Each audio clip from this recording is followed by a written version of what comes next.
Kumusta mga kabayan? Dito na naman ako. Salamat sa inyo sa pag-like sa mga video ko. Sobrang salamat sa inyo. Salamat. Salamat.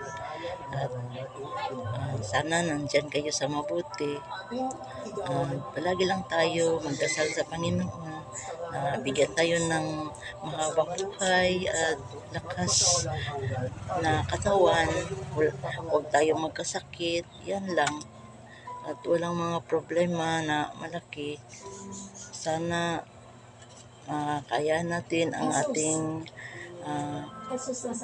paghihirap ngayon na andyan tayo sa sa mamahaling mga presyo tulad ng bigas. So hinay-hinay lang.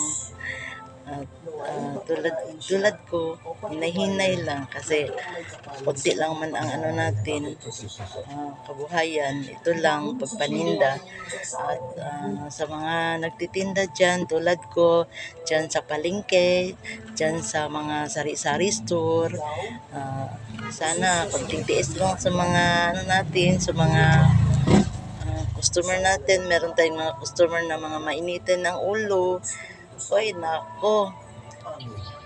Pambihira naman magbili. Naano ko naman sila.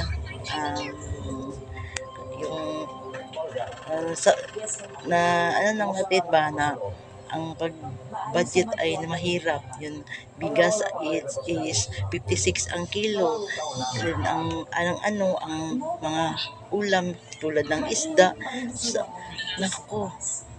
Hindi kasya siguro sa mga 4 na anak. Diyos ko, mahirap talaga.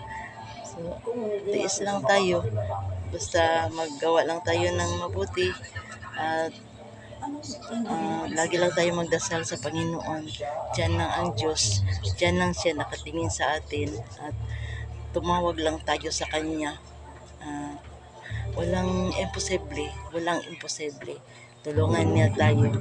So, dito lang tayo at ingat kayo dyan. Salamat. Bye-bye. Love you all.